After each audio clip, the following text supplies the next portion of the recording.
Welcome back my self Kishan Mishra. I am the first year student of the BTech. तो आज हम लोग बात करने वाले हैं कि जो आपकी यूपीएसआई की वैकेंसीज हैं वो कब तक आपको देखने को मिल सकती हैं, और साथ ही साथ जो ये वैकेंसी है ना बहुत ही महत्वपूर्ण वैकेंसी है, ठीक है। और उसके साथ हम लोग बात करें जो आपकी लास्ट टाइम वैकेंसी आई थी वो 2021 में आई थी, ठीक है। अब जो 2021 के बाद जितने भी स्टूडेंट हैं वो लगातार कोचिंगें कर रहे हैं। कोचिंगों के द्वारा वादा किया जाता है कि इस तारीख को आपकी वैकेंसी आ जाएगी, इस साल में आ जाएगी, इस महीने में आ जाएगी, और देखने को नहीं मिलती हैं, ठीक है। तो हमारे जो स्टूडेंट हैं वो बहुत ज़्यादा घबराए हुए हैं कि हमारी वैकेंसी आएगी कि नहीं आएगी, आएगी भी तो कब तक आएगी, ठीक है। तो चलिए हम लोग इसको डिटेल में देख लेते हैं। अपनी बात करूँ तो मुझको आप लोगों के दो क्वेश्चन बहुत महत्वपूर्ण लगे। पहला तो ये कि आपका जो यूपीएसआई की वैकेंसी हो कब तक देखने को मिल सकती है, और जो आपका दूसरा क्वेश्चन था कि जो आपका एसएससी जीडी का फिजिकल है वो कब तक आ सकता है, ठीक है। तो आज हम लोग बात कर लेते हैं यूपीएसआई की। आने वाले वीडियोज़ में हम लोग एसएससी जीडी की भी बात कर लेंगे, ठीक है। अब हम लोग इस स्लाइड में बात कर लेते हैं कि जो आपकी यूपीएसआई की वैकेंसी है कब तक आ सकती है, क्योंकि ये जो हमारे विद्यार्थी हैं वो 4-4 साल से 5-5 साल से, यहाँ तक कि जिन विद्यार्थियों का पेपर 2021 में नहीं निकल पाया था किसी कारणवश, वो भी अभी तक तैयारी कर रहे हैं। साथ ही उन्होंने कोचिंगों को जो है 4-4 साल से ज्वाइन कर रखा है, और साथ ही साथ वो लोग मोटी तगड़ी फीस भी दे रहे हैं। और रहने का खर्च हो गया, खाने का खर्च हो गया, और बहुत सारी आपकी कापी किताबें हो गई, रफ कॉपी हो गई, ये सारे खर्च लगातार वो लोग भर रहे हैं। और वो लोग 4 साल से तैयारी करें तो आप लोग जान सकते हैं कि जो है उनका कितना खर्च हो रहा है, ठीक है। तो हम लोग यहाँ पर बात करें जो आपकी यूपीपी की वैकेंसीज थी वो जब आपके सेंट्रल के चुनाव हो रहे थे तब आपकी निकाली गई थी, ठीक है।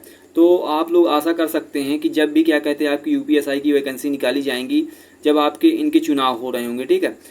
तो आप लोग मान सकते हैं कि जब भी आपका यूपी गवर्नमेंट का चुनाव होने वाला होगा, देखो सीधी सी बात है, ये लोग ऐसे समय पर भर्तियां निकालते हैं जिस समय क्या कहते हैं इनके चुनाव होने वाले होते हैं। आप लोग 2019 वाली भर्ती ले लीजिए, जो आपकी टीचर वाली वैकेंसीज निकली थी 69,000, वो क्या कहते हैं चुनाव से कुछ दिन पहले ही निकाली गई थी।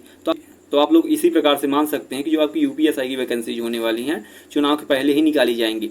अब 2-3 महीने पहले देख सकते हैं, 4-5 महीने पहले देख सकते हैं, कुल मिलाकर इस प्रकार आप लोग देख सकते हैं। तो आप लोग मोस्ट प्रोबेबली जो है मान सकते हैं कि जो आपका वैकेंसी देखने को मिल सकती है 2025 में ही देखने को मिलेंगी, ठीक है। या फिर कहा जाए 2024 की बात की जाए तो आपका 2024 में जो है नवंबर-दिसंबर तक, मतलब कुल मिला के वही जो आपका वैकेंसी जाने वाला है 2025 तक जाने वाला है, ठीक है। अब हम लोग यहाँ पर बात करने वाले हैं कि जो आपके संभावित पद हैं वो कितने होने वाले हैं, ठीक है। तो आप लोग मान के चल सकते हैं कि जो आपके संभावित पद होने वाले हैं 5,000 से ज़्यादा ही होंगे, ठीक है। 5,000 से आपके जो संभावित पद हैं कम नहीं होंगे, ठीक है। तो आप लोग ये मान के चलिए कि जो आपकी वैकेंसीज हैं 5,000 से ज़्यादा ही आएंगी, क्योंकि जो आपका मतलब प्रेस रिलीज हो गया, साथ ही साथ जो भी एजेंसी इस वैकेंसी को कंप्लीट कराती है उसके द्वारा देखा जाए तो यही निकल के आ रहा है कि जो आपकी वैकेंसी होने वाली है लगभग 5,000 प्लस होने वाली है, ठीक है। तो हम लोग यहाँ पर बात कर लेते हैं कि आप लोगों का एज क्राइटेरिया क्या होने वाला है। तो आज तक जो आपका देखा गया है उसी के आधार पर हम लोग कह सकते हैं कि जो आपकी एज होने वाली है, मेल कैंडिडेट हो या फिर फीमेल कैंडिडेट हो, ठीक है, दोनों के लिए जो एज रखी गई है 21 साल से लेकर के 28 साल रखी गई है, ठीक है। अगर जो आप लोग इसके बीच में लाई करते हैं तो आप लोग इसके लिए अप्लीकेबल है। वहीं पर हम लोग बात करें रिजर्वेशन की, तो जैसा कि आप लोग जानते ही हैं कि जो आपका 5 ईयर का या फिर कहा जाए 5 सालों का जो आपका रिजर्वेशन है ओबीसी हो गया, एससी हो गया, एसटी हो गया, इन कैंडिडेट को मिलता आ रहा है और मिलता रहेगा, ठीक है। तो आप लोग वहीं पर हम लोग बात करें क्वालिफिकेशन की, तो जैसा कि आप लोग जानते हैं कि आपके पास एक ग्रेजुएट लेवल की डिग्री होनी चाहिए, जैसे आपका बीए हो गया, ठीक है।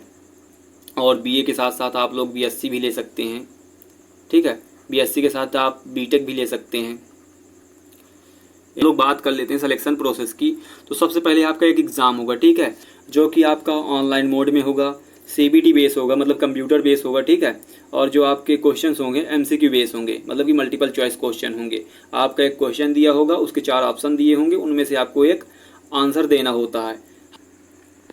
वहीं पर हम लोग पेपर की बात करें, जो आपका पेपर होता है 400 नंबर का होता है, और इसमें निगेटिव मार्किंग बिल्कुल नहीं होती है, ठीक है। वहीं पर हम लोग पॉइंट नंबर 2 की बात करें, जो आपका पॉइंट नंबर 2 होता है उसमें डॉक्यूमेंट वेरिफिकेशन होता है। जो भी कैंडिडेट रिटन एग्जाम को क्वालिफाई कर लेते हैं उनका डॉक्यूमेंट वेरिफिकेशन होता है, ठीक है। और आपका डॉक्यूमेंट वेरिफिकेशन के बाद आपका पीएसटी होता है, फिजिकल स्टैंडर्ड टेस्ट। पर हम लोग बात करें चौथे नंबर में जो होता है वो आपका ये होता है, ठीक है। जो आपका मेडिकल हो गया वो आपका चौथे नंबर में आता है। जो भी कैंडिडेट पीएचडी में क्वालिफाई होते हैं उनको मेडिकल के लिए बुलाया जाता है, और मेडिकल होने के बाद आपका जो है फाइनल मेरिट लिस्ट बन जाती है, ठीक है। जो आपको यहाँ पर दिया गया है computer typing and short hand, ये आपका नहीं होता है, ये दूसरी वैकेंसी का है, ठीक है। मैं आप लोगों को यह भी बताना चाहूँगा कि ये जो हमारा चैनल है वो न्यू है, ठीक है। तो आप लोग ज़्यादा से ज़्यादा संख्या में आप हमको सपोर्ट कर सकते हैं, ठीक है।